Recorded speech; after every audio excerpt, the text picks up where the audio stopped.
জঙ্গলের এক ধারে একটা ভয়ঙ্কর কিংকং বাস করত। সে পশু পাখিদের সামনে দেখতে পেলেই ঘুষি মেরে তার নাক ফাটিয়ে দিত। তা সে কোনো হাতি হোক বা ডাইনোসর, কিংকং এর মারে সবাই ছিটকে দূরে গিয়ে পড়তো। আর সে কারণেই তাকে দেখতে পেলেই সবাই ভয়ে ছুটে পালাতো। এমনই একদিন কিংকং একটা গুহার ভেতর বসেছিল। এমন সময় হঠাৎ করে মাটি কাঁপতে শুরু করে। ভূমিকম্পের তীব্রতা এতটাই যে গুহার ছাদে থাকা বড় বড় পাথরের চাদর ভেঙে পড়তে শুরু করে। আর ঠিক এমন সময় কোথা থেকে একটা বিশাল পাথর গড়িয়ে এসে ঠিক গুহার মুখে আটকে যায়। এতে ভেতরে থাকা কিংকং গুহার মধ্যে আটকে পড়ে। সে জোরে জোরে চিৎকার করতে থাকে, কিন্তু আশেপাশে কেউ না থাকায় কেউ তার ডাক শুনতে পায় না। পরদিন টুনি তার বাঁদর বন্ধুর সাথে সেই গুহার সামনে থাকা একটা ঝর্ণায় জল খেতে গেলে তারা গুহা থেকে কিছু একটা শব্দ শুনতে পায়। বাঁদর গুহার মুখে থাকা পাথরটা ঠেলে সরানোর চেষ্টা করে। এদিকে টুনি তার এক বিশাল হাতি বন্ধুকে সাথে করে সেখানে নিয়ে আসে। এরপর ওই হাতি গুহার মুখে আটকে থাকা সেই বিশাল পাথর সরিয়ে দেয়। আর এতেই সেই গুহার মুখ আবার খুলে যায় এবং আটকে পড়া সেই বিশাল কিংকং বাইরে বেরিয়ে আসে। কিংকংকে দেখে টুনির হাতি বন্ধু ভয়ে পালিয়ে যায়। আর এরপর থেকেই কিংকং এর সাথে সকল পশু পাখিদের ভালো বন্ধুত্ব হয়ে যায়। এদিকে একটা ভয়ানক গরজিলা কোথাও জায়গা না পেয়ে এই জঙ্গলটাকেই ডিম পাড়ার জন্য বেছে নেয়। এরপর ওই গরজিলা একটা ফাঁকা জায়গা দেখে তার ডিম পাড়ে, কিন্তু সেই গরজিলা কল্পনাও করতে পারে না যে সে কোনো সে জায়গা না, সে ডাইনোসরের এলাকায় তার ডিম পেড়ে ফেলেছে। পরদিন গরজিলা তার ডিমগুলোকে দেখে একটু সরতেই ডিমের গন্ধে কিছু বাচ্চা বাচ্চা ডাইনোসর সেখানে চলে আসে। এরপর ওই ডাইনোসরগুলো ডিমগুলোকে সামনে পেয়ে উৎপাত শুরু করে দেয়। একটা ডাইনোসর ডিম খেতেই যাবে, এমন সময় সেই গরজিলা সেখানে চলে আসে। ডাইনোসরগুলোকে তার ডিমের আশপাশে দেখে গরজিলা তার মুখের তেজস্ক্রিয় রশ্মি দিয়ে তাদের উড়িয়ে দেয়। এই দেখে অন্য একটা ডাইনোসর গরজিলার দিকে এগিয়ে আসলে গরজিলা তাকেও ভস্ম করে হাড় কঙ্কাল বের করে দেয়। এদিকে ওই বাচ্চা ডাইনোসরগুলো তাদের মাকে গিয়ে সব জানালে মা ডাইনোসর রাগে জ্বলে ওঠে। মা ডাইনোসর রাগে ছুটে যায় সেই গরজিলার দিকে এবং রাস্তায় থাকা সবকিছু জ্বালিয়ে ছারখার করে দিতে থাকে। মা ডাইনোসর গরজিলাকে দেখতে পেয়ে তার উপর একের পর এক আগুনের গোলা ছোটাতে থাকে। এতে গরজিলার ডিমের আশেপাশে আগুন লেগে যায়। গরজিলাও রাগে পাল্টা আক্রমণ করে। দুজনের মধ্যে এক ভয়ঙ্কর যুদ্ধ শুরু হয়। গরজিলা ডাইনোসরের ওপর হামলে পড়ে। এমন সময় ডাইনোসরের মুখের আগুনে গরজিলার গায়ে আগুন ধরে যায়। গরজিলা ডাইনোসরের সাথে আর পেরে উঠতে না পেরে সেখান থেকে চলে যায়। গরজিলা রাগে জঙ্গলে আগুন ধরিয়ে দিতে থাকে। এদিকে পাখিদের গ্রামে কিংকং টুনির বাসার সামনে বসেই ছিল। এমন সময় সেই গরজিলা সেখানে চলে আসে। গরজিলা কিংকংকে তার শত্রু মনে করে দেখা মাত্রই তার উপর আক্রমণ করে। কিংকংও গরজিলার ওপর পাল্টা আক্রমণ করে। দুজনের মধ্যে এক তুমুল লড়াই বেঁধে যায়। কখনো গরজিলা কিংকংকে মারতে থাকে তো কখনো কিংকং গরজিলাকে। একসময় কিংকং এর কাছে গরজিলা হার মেনে যায় এবং গরজিলা সেদিনের মতো জঙ্গল ছেড়ে চলে যায়। পরদিন কিংকং জঙ্গলে ঘুরতে বেরোলে সে জঙ্গলের মাঝে কিছু বিচিত্র ডিম পড়ে থাকতে দেখে। কিংকং বুঝতে পারে এইগুলো ওই গরজিলার ডিম এবং সে এটাও বুঝতে পারে যে ওই গরজিলা কারো ক্ষতি করতে নয়, বরং এই ডিম পাড়তেই জঙ্গলে এসেছিল। পরদিন ওই গরজিলা জঙ্গল থেকে তার ডিমগুলো নিয়ে চলে যেতে আসলে সেই মা ডাইনোসর রুখে দাঁড়ায়। ডাইনোসর আবার তার মুখ থেকে আগুনের গোলা ছোটাতে থাকে। আর এতেই সেখানে থাকা একটা ডিমে আগুন লেগে যায়। এটা দেখে গরজিলা রাগে গর্জে ওঠে এবং ডাইনোসরকে পাল্টা আক্রমণ করে। কিন্তু ডাইনোসরের আগুনের সামনে গরজিলা আজও পিছু হটতে থাকে। এমন সময় সেই কিংকং সেখানে চলে আসে এবং গরজিলাকে সাথে নিয়ে একসাথে ডাইনোসরের ওপর হামলা করে দেয়। জঙ্গলটা একটা ভয়ানক রণক্ষেত্রে পরিণত হয়। একসময় কিংকং এর ভয়ানক ঘুষিতে সেই ডাইনোসর ছিটকে যায় এবং দূরে জঙ্গলে গিয়ে পড়ে। এরপর গরজিলা কিংকংকে ধন্যবাদ জানায় এবং তার ডিমগুলো নিয়ে দূরে অন্য কোথাও চলে যায়।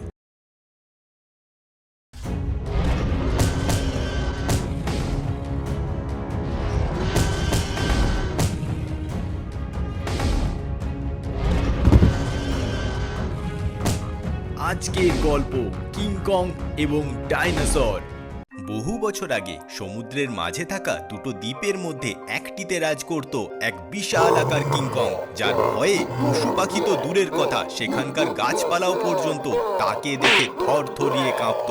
অপরদিকে অন্য দ্বীপটিতে রাজত্ব করত এক বিশাল আকার ডাইনোসর, যার প্রতিটি পদধ্বনিতে সেই দ্বীপের মাটি পর্যন্ত কেঁপে উঠত।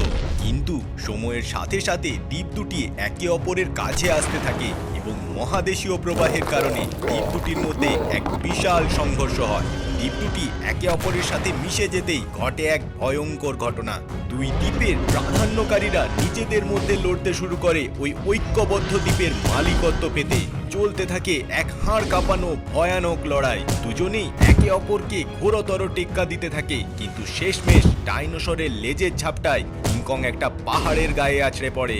এই রকম বিশালাকার কিংকং এর ধাক্কায় পাহাড়ে ভয়ানক কম্পনের সৃষ্টি হয় এবং সেটি হুড়মুড়িয়ে কিংকং এর ওপর ভেঙে পড়ে।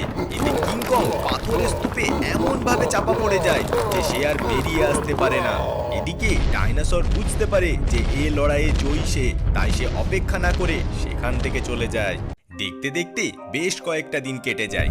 একদিন কিছু পর্যটক হেলিকপ্টারে করে সমুদ্রের মাঝে থাকা ওই দ্বীপটার ওপর দিয়ে যাচ্ছিল। এমন সময় আকাশ থেকে ধেয়ে আসা একটা উল্কাপিণ্ড হেলিকপ্টারটার ওপর আছড়ে পড়ে। হেলিকপ্টারটার ডাল সামলাতে না পেরে গোত্তা খেতে খেতে সেই দ্বীপটির দিকে এগোতে থাকে। শেষমেশ হেলিকপ্টারটি দ্বীপের ওপর থাকা সেই পাথরের স্তূপের ওপর আছড়ে পড়ে এবং ফেটে যায়। হেলিকপ্টারটি ফেটে যাওয়ার ঠিক আগের মুহূর্তে ভেতরে থাকা একটা বাচ্চা কোনো রকমে ছিটকে গিয়ে প্রাণে বেঁচে যায়। এদিকে হেলিকপ্টারের বিস্ফোরণে যে প্রবল কম্পনের সৃষ্টি হয় তাতে স্তূপের পাথরগুলো আলগা হয়ে যায় এবং চাপা পড়ে থাকা সেই বিশাল কিংকং আবার বেরিয়ে আসে। কিংকং রাগে গর্জে ওঠে। এদিকে বাচ্চাটির জ্ঞান ফিরে আসলে সে দেখে সে এক অচেনা দ্বীপে পড়ে আছে এবং তার গায়ের জামা কাপড় সব পুড়ে গেছে। সে ভয়ে এদিক ওদিক ছুটতে থাকে। এমন সময় কোথা থেকে একটা ভয়ানক প্রাণী ওই বাচ্চাটাকে শিকার মনে করে তেড়ে আসে। বাচ্চাটা ভয়ে প্রাণপণে ছুটতে থাকে। এদিকে ওই ভয়ানক প্রাণীটাও শিকারের লোভে বাচ্চাটাকে তাড়া করতে থাকে। অবশেষে বাচ্চাটা ছুটতে ছুটতে সামনে একটা গুহা দেখতে পেয়ে ভেতরে ঢুকে পড়ে। বাচ্চাটা গুহার ভেতর ঢুকে রীতিমতো আশ্চর্যমণ্ডিত হয়ে যায়। সেই গুহার ভেতর বেশ বড় বড় কিছু ডিম দেখতে পায়। এদিকে ওই ভয়ানক প্রাণীটা পিছু করতে করতে সেখানে চলে আসে এবং বাচ্চাটাকে আক্রমণ করার লক্ষ্যে সে ওই ডিমগুলোকে নষ্ট করে দিতে থাকে। বাচ্চাটা ভয়ে সেখান থেকে পালানোর চেষ্টা করে, কিন্তু ওই ভয়ানক প্রাণীটার ধাক্কায় বাচ্চাটা সেখানে থাকা একটা ডিমের ওপর গিয়ে পড়ে এবং ডিমের মধ্যেকার তরল বাচ্চাটার গায়ে লেগে যায়। এরপর ওই ভয়ানক প্রাণীটা বাচ্চাটাকে আক্রমণ করতেই যাবে, এমন সময় ওই ডিমগুলোর মা সেই বিশাল আকার ডাইনোসর সেখানে চলে আসে। ডাইনোসর তার ডিমগুলোর এমন অবস্থা দেখে ভীষণ রেগে যায় এবং রাগে গর্জন করতে থাকে। ডাইনোসর ওই ভয়ানক প্রাণীটাকে সামনে পেয়ে তাকে আক্রমণ করে নিমেষের মধ্যে শেষ করে দেয়। এরপর ওই ডাইনোসর বাচ্চাটার দিকে এগোতে থাকে, কিন্তু বাচ্চাটার গায়ে ওই ডিমের তরল অংশ লেগে যাওয়ায় ডাইনোসর গন্ধে বাচ্চাটাকে তার নিজের বাচ্চা মনে করে, তাই সে বাচ্চাটার কোনো ক্ষতি না করে সেখান থেকে চলে যায়। এদিকে ওই ভেঙে পড়া হেলিকপ্টারটার খোঁজে অন্য দুটো হেলিকপ্টার সেখানে চলে আসে। হেলিকপ্টারগুলো ওই দ্বীপে নামতেই যাবে কি সেই বিশাল আকার কিংকং সেখানে এসে পড়ে। কিংকং একটা হেলিকপ্টারের ওপর তৎক্ষণাৎ থামলে পড়ে এবং ওই হেলিকপ্টারটা বিস্ফোরিত হয়ে গিয়ে মাটিতে ভেঙে পড়ে। এই দেখে অন্য হেলিকপ্টারটা তাড়াতাড়ি সেখান থেকে উড়ে যায় এবং কন্ট্রোল রুমে সব জানায়। এদিকে বাচ্চাটি গুহা থেকে বাইরে বেরিয়ে আসে এবং সে একটু জলের খোঁজে এদিক ওদিক ঘুরতে থাকে। ঘুরতে ঘুরতে সে এক বিশাল আকার কাঁকড়া বিছের সম্মুখীন হয়। বিছেটা বাচ্চাটাকে দেখা মাত্রই তাড়া করে। বাচ্চাটা চিৎকার করতে করতে ছুটতে থাকে। বাচ্চাটার চিৎকার শুনে কোথা থেকে দুটো ছোট ছোট ডাইনোসর সেই বাচ্চাটাকে খেতে চলে আসে। বাচ্চাটাকে কেন্দ্র করে ওই বিশাল আকার বিছের সাথে ওই বাচ্চা ডাইনোসরগুলোর জোরদার লড়াই শুরু হয়। ডাইনোসর দুটো মিলে ওই বিশাল বিছেটাকে ওখানেই শেষ করে দেয়। এরপর ওই ডাইনোসর দুটো বাচ্চাটার দিকে এগোতেই থাকে। এমন সময় সেই বিশাল আকার মা ডাইনোসর সেখানে চলে আসে। ওই বাচ্চাটাকে বাঁচানোর জন্য সে বাকি দুটো ডাইনোসরকেও ওখানেই শেষ করে দেয়। এরপর ওই ডাইনোসর বাচ্চাটির দিকে আদরের দৃষ্টিতে তাকিয়ে সেখান থেকে চলে যায়। বাচ্চাটি বুঝতে পারে যে ওই বিশাল আকার মা ডাইনোসর তার কোনোই ক্ষতি করতে চায় না। বাচ্চাটির সামনে হাঁটতে শুরু করে এবং যেতে যেতে সে সেই বিশাল আকার কিংকং এর এলাকায় ঢুকে পড়ে। বাচ্চাটি সেখানে একটি বড় ঝর্ণা দেখতে পেয়ে জল খেতে দাঁড়ালে সেই বিশাল আকার কিংকং সেখানে চলে আসে। কিংকং তার নিজের এলাকায় অন্য কারোরই উপস্থিতি পছন্দ করত না, তাই ওই বাচ্চাটিকে সামনে দেখে সে ভীষণ রেগে যায় এবং রাগে ভয়ঙ্কর গর্জন করতে থাকে। তার গর্জনে আশপাশটা কাঁপতে শুরু করে। এদিকে কিংকং এর গর্জনের কম্পনে মা ডাইনোসর বুঝতে পারে যে ওই কিংকং এখনো মারা পড়েনি, তাই সেও রাগে গর্জন করতে শুরু করে এবং দেরি না করে ওই কিংকং এর এলাকার দিকে ছুটে যায়। এদিকে কিংকং বাচ্চাটিকে হামলা করতে উদ্যত হলে বাচ্চাটি ভীষণ ভয় পেয়ে যায় এবং ভয়ে পালাতে থাকে। কিংকংও বাচ্চাটির পিছন পিছন ছুটতে শুরু করে। বাচ্চাটি ছুটতে ছুটতে সামনে ওই মা ডাইনোসরকে আসতে দেখে কাছে চলে যায়। এদিকে মা ডাইনোসরকে সামনে দেখে কিংকং তার হারের কথা মনে করে আরো বেশি রেগে যায় এবং গর্জে ওঠে। এরপর কিংকং বাচ্চাটিকে তার রাগের শিকার বানাতে গেলে মা ডাইনোসর রুখে দাঁড়ায় এবং কিংকংকে দূরে ছিটকে ফেলে দেয়। এরপর ডাইনোসর বাচ্চাটাকে দূরে সরিয়ে রেখে কিংকং এর দিকে ধেয়ে যায় এবং কিংকং এর সাথে তার তুমুল লড়াই শুরু হয়, যা ছিল আগের থেকেও অনেক বেশি ভয়ঙ্কর। এই লড়াইয়ে দুই যোদ্ধা নিজের নিজের ক্ষমতা প্রদর্শনের কোনো অংশই বাকি রাখে না। এরপর কিংকং ডাইনোসরের মুখে এমন ঘুষি মারে যে ডাইনোসর ছিটকে গিয়ে মাটিতে লুটিয়ে পড়ে। ডাইনোসর চেষ্টা করেও আর উঠতে পারে না। এরপর কিংকং বাচ্চাটির দিকে এগোতে থাকে এবং বাচ্চাটার উপর আক্রমণ করতেই যাবে এমন সময় দুটো ফাইটার হেলিকপ্টার সেখানে চলে আসে এবং বাচ্চাটাকে বাঁচানোর জন্য কিংকং এর ওপর গুলি বোমা বর্ষাতে শুরু করে। কিংকং হেলিকপ্টার দুটোর সাথে ঠিক পেরে উঠতে না পেরে পিছু হটতে থাকে। এমন সময় হেলিকপ্টার থেকে ছোড়া দুটো বড় বড় বোমার বিস্ফোরণে কিংকং আহত হয়ে গিয়ে ছিটকে যায়। এদিকে ওই বিশাল বিস্ফোরণের কম্পনে ডাইনোসরের জ্ঞান ফিরে আসে এবং কিংকংকে সামনে পেয়ে সে তার মাথা ধড় থেকে আলাদা করে দেয়। বাচ্চাটি তার প্রতি ওই মা ডাইনোসরের ভালোবাসা বুঝতে পেরে তার দিকে এগোতে থাকে। বাচ্চাটি কাছে আসতে ডাইনোসর শান্ত হয়ে গিয়ে সেখান থেকে চলে যায়। এদিকে ওই হেলিকপ্টার দুটো বাচ্চাটাকে উদ্ধার করে নিয়ে যাওয়ার জন্য দ্বীপের মাটিতে নেমে আসে এবং বাচ্চাটাকে সাথে করে সেখান থেকে বাঁচিয়ে নিয়ে চলে যায়।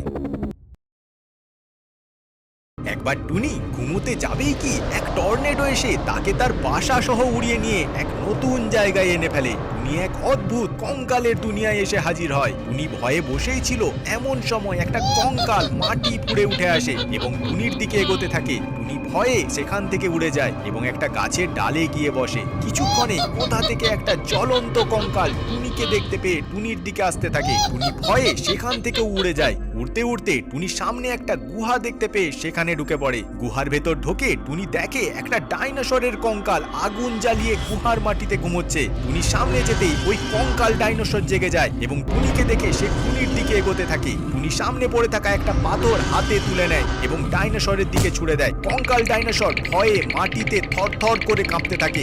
এমন সময় একটা বিশাল মা কঙ্কাল ডাইনোসর সেখানে চলে আসে। টুনি ভয়ে গুহা ছেড়ে আবার বাইরে বেরিয়ে আসে। টুনি একটা গাছের পিছনে গিয়ে লুকোয়। এদিকে একটা কঙ্কাল সাইকেলে চেপে টুনির দিকে এগিয়ে আসে। টুনি আবার ভয়ে উড়ে যায়। কঙ্কাল সাইকেলে চেপে টুনিকে ধাওয়া করতে থাকে। টুনি প্রাণপণে উঠতে থাকে। উড়তে উড়তে উল্টো দিক থেকে আসা একটা অন্য কঙ্কালের সাথে টুনি ধাক্কা হয়ে যায়। টুনি হকচকিয়ে ওঠে। সে বুঝতে পারে আসলে সে এতক্ষণ একটা স্বপ্ন দেখছিল। সে তার নিজের জঙ্গলেই আছে। পৃথিবী থেকে দূর এক গ্রহে বাস করত দুই বিশালাকার ড্রাগন। তারা দুজনেই ছিল অসীম ক্ষমতার অধিকারী, কিন্তু তাদের মধ্যে নীল ড্রাগন তার ভালো ব্যবহারের জন্য সকলের ভীষণ প্রিয় ছিল। অপরদিকে লাল ড্রাগন ছিল তার পুরোপুরি বিপরীত। তার ধ্বংসাত্মক স্বভাবের জন্য কেউ তাকে পছন্দ করত না। প্রতি 100 বছর পর পর সেই গ্রহে দুই ড্রাগনের মধ্যে এক ভয়ঙ্কর ক্ষমতার লড়াই হতো, আর সেই লড়াইয়ে যে জিতত সে পেত এক ঐশ্বরিক শক্তি বলয়, যার পর সে পরবর্তী 100 বছরের জন্য সেখানে রাজ করত এবং সে হতো এক অনন্ত ক্ষমতার অধিকারী। এবারের লড়াইয়ে নীল ড্রাগন জিতে যেতে লাল ড্রাগন ভীষণ রেগে যায় এবং পরের বারের অপেক্ষা করতে থাকে। এভাবেই দেখতে দেখতে 100টা বছর কেটে যায়। আবার আসে অপেক্ষার সেই দিন যখন আবার তাদের মধ্যে ক্ষমতার লড়াই হবে। আর এবারেও প্রতিবারের মতো দুই ড্রাগনের মধ্যে শুরু হয় এক তুমুল লড়াই। কিন্তু এবারে লাল ড্রাগন এতটাই প্রস্তুতি নিয়ে রেখেছিল যে এবারের লড়াই সে জিতে ফেলে। এই দেখে ওই গ্রহের দেবী সেখানকার গ্রহবাসীদের ওই লাল ড্রাগনের অত্যাচার থেকে বাঁচাতে সেই শক্তি বলয় তাকে দিতে নারাজ হন। এরপর ওই লাল ড্রাগন ওই ঐশ্বরিক শক্তি বলয় নিতে গেলে গ্রহের দেবী তাকে সেই শক্তি বলয় না দিয়ে সেটিকে এক আলোক ছটা রূপে পৃথিবীর দিকে ছুড়ে দেন। পৃথিবীতে ওই আলোক ছটা সোজা গিয়ে পড়ে জঙ্গলে বাস করা এক টুনি পাখির ওপর। যদিও টুনি সেটা বুঝতে পারে না। এদিকে ওই লাল ড্রাগন তার গ্রহের দেবীর ওপর ভীষণ রেগে যায় ও তাকে বন্দি করে নেয়। এই দেখে নীল ড্রাগন পরিস্থিতি বুঝে আপাতত সেখান থেকে পালিয়ে যায়। এরপর লাল ড্রাগন ওই গ্রহ নিজের দখলে করে নেয়, কিন্তু ওই ঐশ্বরিক শক্তি বলয় তার কাছে না থাকায় সে চেয়েও ওই গ্রহের দেবী বা গ্রহবাসীদের কোনোই ক্ষতি করতে পারে না। সে কারণেই লাল ড্রাগন তার ক্ষমতা বাড়ানোর জন্য ওই ঐশ্বরিক শক্তি বলয়ের খোঁজে পৃথিবীর দিকে এগোতে থাকে। পৃথিবীতে এসে সে সেখানে নানা জায়গা ঘুরতে ঘুরতে একসময় পাখিদের জঙ্গলে এসে পৌঁছয় এবং শেষমেশ সেখানে সে ওই ঐশ্বরিক শক্তি বলয়ের আভাস পায়। পৃথিবীর জলবায়ুতে লাল ড্রাগন দীর্ঘক্ষণ সেখানে থাকতে না পেরে সে তার কঙ্কাল সৈন্যদের সেই শক্তি বলয়ের খোঁজে সেখানে রেখে চলে যায়। এরপর ওই ভয়ঙ্কর কঙ্কাল সৈন্যরা জঙ্গলে তন্ন তন্ন করে সেই ঐশ্বরিক শক্তি বলয়ের খোঁজ করতে থাকে এবং তাদের পথে আসা সমস্ত পশু পাখিদের তারা এক এক করে মেরে ফেলতে থাকে। শেষমেশ সেই শক্তি বলয়ের খোঁজে তারা টুনির কাছে এসে পৌঁছয়। টুনির শরীর থেকে এক দৈবিক আলোক তরঙ্গ বেরোতে থাকলে তারা বুঝতে পারে ওই ঐশ্বরিক শক্তি বলয় টুনির কাছেই আছে, আর এই জন্য তারা টুনিকে তাড়া করতে থাকে। টুনি কিছু বুঝতে না পেরে ভয়ে সেখান থেকে উড়ে যায় এবং উড়তে উড়তে সামনে একটা গুহা দেখে ভিতরে ঢুকে পড়ে। আর সেখানে তার সাথে দেখা হয় এক ঋষি মশাইয়ের, যিনি ছিলেন অনন্ত তেজস্বী ও অমরত্বের অধিকারী। টুনির দেহ থেকে বেরিয়ে আসা তরঙ্গ দেখে তিনি সমস্ত ব্যাপারটা বুঝতে পারেন। এদিকে ততক্ষণে কঙ্কাল সৈন্যরা এসে টুনিকে হামলা করতে গেলে ওই ঋষি মশাই রুখে দাঁড়ান, তার শক্তি দিয়ে তাদের শেষ করে দেন। এরপর টুনি ঋষি মশাইয়ের থেকে জানতে পারে যে তার মধ্যে থাকা ওই ঐশ্বরিক শক্তি বলয়ই হলো এই সমস্ত কিছুর কারণ। ঋষি মশাই আরো জানান, যতদিন না সে ওই শক্তি বলয় তার সঠিক মালিককে ফিরিয়ে দিচ্ছে ততদিন তার প্রাণ সংশয়ের ভয় থেকেই যাবে। এরপর টুনি ঋষি মশাইয়ের কথা মতো তার কাছে থাকা ওই ঐশ্বরিক শক্তি বলয় নীল ড্রাগনকে ফিরিয়ে দিতে তাকে আহ্বান করতে থাকে। এদিকে লাল ড্রাগন তার সৈন্যদের ফিরতে না দেখে আবার পৃথিবীর দিকে এগোতে থাকে। টুনির আহ্বান শুনে নীল ড্রাগন সেখানে এসে হাজির হয়। এরপর টুনি নীল ড্রাগনকে তার শক্তি বলয় দিতেই যাবে, এমন সময় লাল ড্রাগন সেখানে চলে আসে।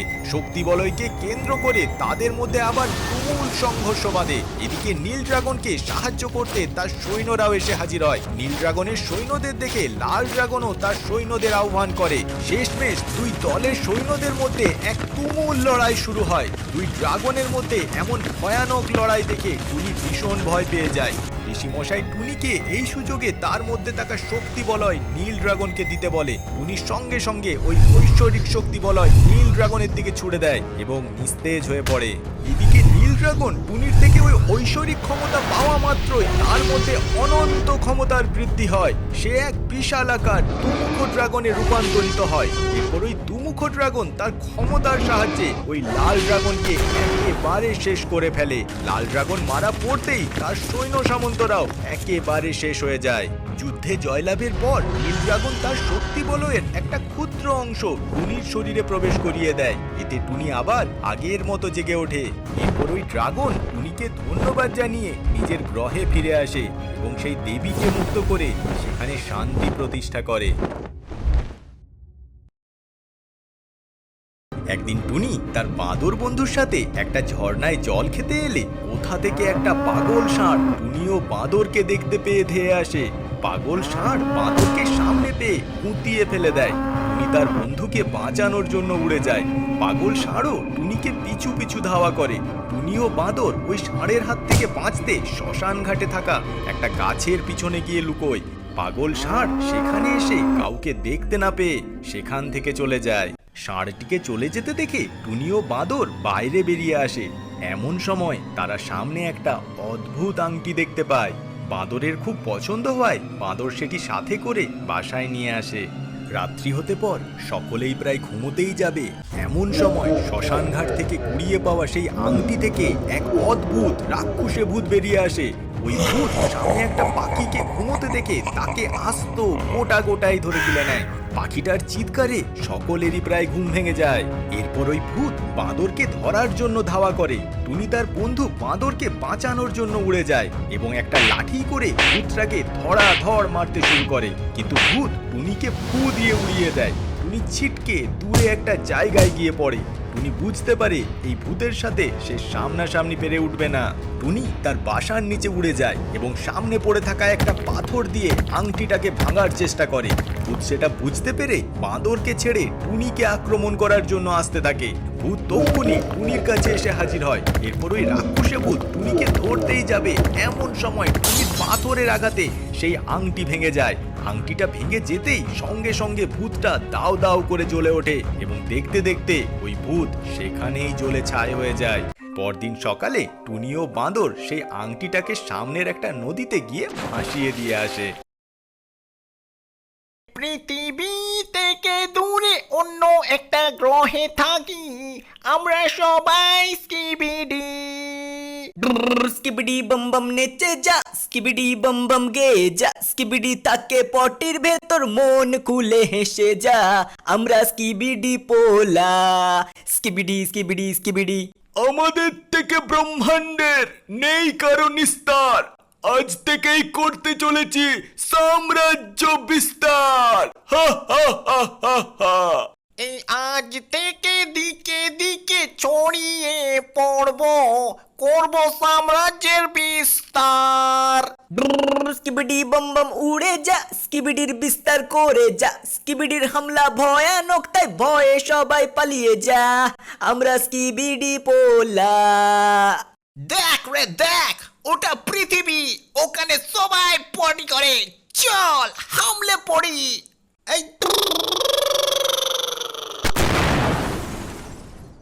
এই একে একে দুই, দুই একে তিন, পৃথিবীতে এসে নাচি দিন দিন, দুই দুই চার। ওরে বাবা রে, কুকুরে তাড়া করেছে রে। আরে এই খেপা, আমি স্কিবিডি। বুক বুক বুক বুক বুক বুক বুক বুক বুক বুক বুক বুক বুক বুক গেউ গেউ বুক বুক বুক গেউ গেউ। বাবা রে, কোন রকমে প্রাণে বাঁচলাম। ছ্যা ছ্যা ছ্যা ছ্যা ছ্যা ছ্যা ছ্যা ছ্যা, স্কিবিডি হয়ে কিনা কুকুরকে ভয় পাস। ছ্যা, তুই আজকের মতো আমাদের গ্রুপ থেকে সাসপেন্ড। আর এই সব পটিরা এক একজন করে সবার বাথরুমে ঢুকে যা, কাল সকাল থেকেই শুরু হবে আক্রমণ।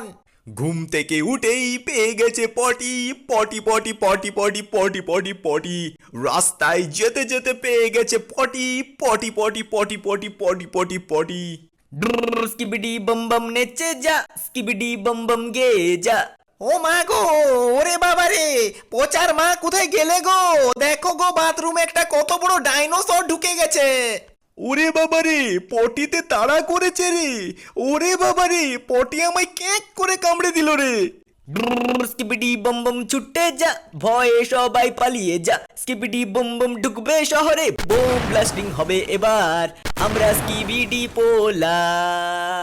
এই ঝিঙ্কুড়িকু বুম বুম, ঝিঙ্কুড়িকু বুম বুম, ঝিঙ্কুড়িকু boom boom boom. Alpha to delta, alpha to delta, পটিদের আক্রমণ হয়েছে, 1.5 কেজি হেলিকপ্টার চাই, over and out.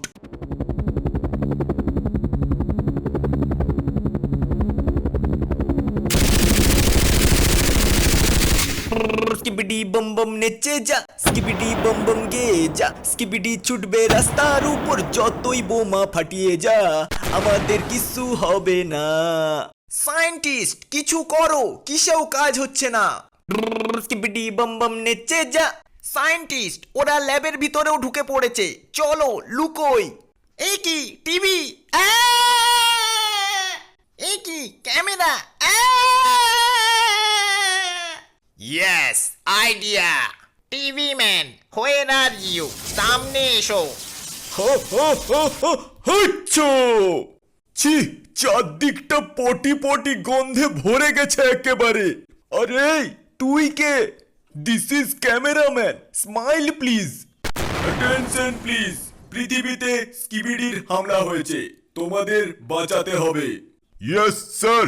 TV TV TV, camera camera camera, camera TV TV camera, আমরা করব হামলা। বুম বা পা পা পা পা পা পা পা পা পা পা, বুম বা পা পা পা পা পা পা পা পা পা পা।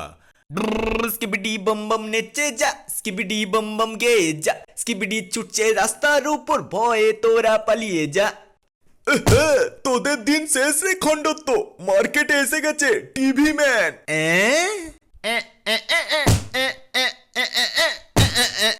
ছুটে পালাই, ছুটে পালাই।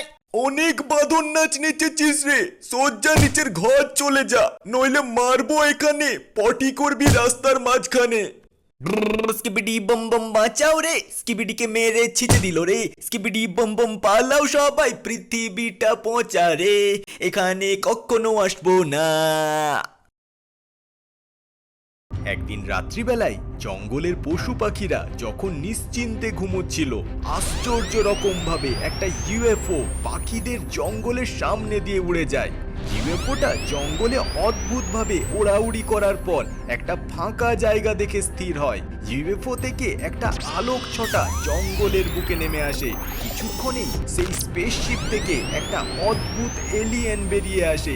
এলিয়েনটা পৃথিবীতে নেমেই কিছু একটা জিনিস খোঁজার জন্য বেরিয়ে পড়ে। এদিকে ওই এলিয়েনটার পিছু পিছু আরো কিছু এলিয়েন স্পেসশিপ থেকে নেমে জঙ্গলে ওই জিনিসটার খোঁজে বেরিয়ে যায়। এরপর এলিয়েনগুলো এক এক করে জঙ্গলের সর্বত্র ছড়িয়ে পড়তে থাকে। জঙ্গলে এরকম নতুন ভিনগ্রহী প্রাণীদের গন্ধে জঙ্গলে থাকা মাংসাশী প্রাণীগুলো সজাগ হয়ে ওঠে এবং তারা প্রত্যেকেই নতুন শিকারের সন্ধানে বেরিয়ে পড়ে। জঙ্গলে এলিয়েনদের দেখে তারা তাদের শিকার বানানোর জন্য ছুটে যায়। দেখতে দেখতে তারা প্রত্যেকেই এক একটা এলিয়েনকে ধরে তাদের শিকার বানিয়ে নিতে থাকে। এলিয়েনরা তাদের বন্ধুদের বাঁচাতে ছুটে এলেও সেখানকার দৃশ্য দেখে তারা ভয়ে নিজেরাই কাঁপতে কাঁপতে মাটিতে লুটিয়ে পড়ে যেতে থাকে। ভিন গ্রহে পদার্পণ করেই এরকম এক অতর্কিত হামলায় তারা ঘাবড়ে গিয়ে নিজেদের গ্রহেই ফিরে যাওয়ার পরিকল্পনা করে। তাই বেঁচে যাওয়া এলিয়েনগুলো জঙ্গলের এক জায়গায় জড়ো হয়ে তাদের স্পেসশিপে ফিরে যেতে থাকে এবং নিজেদের প্রাণ বাঁচাতে স্পেসশিপ নিয়ে তাদের গ্রহের দিকে উড়ে যায়। এদিকে একটা এলিয়েন কোনো কারণে দলছুট হয়ে গিয়ে তার আসতে একটু দেরি হয়ে যায়। ততক্ষণে তাদের স্পেসশিপ উড়ে চলে যাওয়ায় সে পাগলের মতো তাদের ডাকতে থাকে, কিন্তু কেউই আর তার ডাক শুনতে পায় না। এতক্ষণে একটা জংলি কুকুর ওই এলিয়েনটার উপস্থিতি বুঝতে পেরে তাকে তেড়ে আসে। এলিয়েনটা ভয়ে পালাতে গিয়ে পাথরে হোঁচট খেয়ে একটা জলাশয়ে পড়ে যায়। এতে ওই কুকুর তাকে দেখতে না পেয়ে সেখান থেকে চলে যায়। পরদিন সকালে টুনি তার বাঁদর বন্ধুর সাথে সেই জলাশয়ে জল খেতে এলে তারা সামনে পড়ে থাকা একটা পাথরকে অদ্ভুতভাবে নড়তে দেখে। কৌতূহলবশত তারা সেই পাথরটার কাছে গেলে পিছনে লুকিয়ে থাকা সেই এলিয়েন উঠে দাঁড়ায়। এরকম এক অদ্ভুত প্রাণীকে সামনে দেখে টুনি ভয়ে পিছিয়ে যায়, কিন্তু ওই প্রাণীটার করুণ মুখখানা দেখে টুনি কাছে আসে। এলিয়েন টুনিকে গত রাতের সমস্ত ঘটনা জানায়। এমন সময় সেই কুকুরটা এলিয়েনটাকে দেখতে পেয়ে আবারও তেড়ে আসে। টুনির কঙ্কাল বাহন কুকুরটাকে সেখান থেকে ভাগিয়ে নিয়ে যায়। এলিয়েন জানায় তাদের গ্রহে এক ভয়ানক ভাইরাসের আক্রমণ হয়েছে। এতে গ্রহের প্রাণীরা যখন তখন যেখানে সেখানে মাথা ঘুরে পড়ে যাচ্ছে।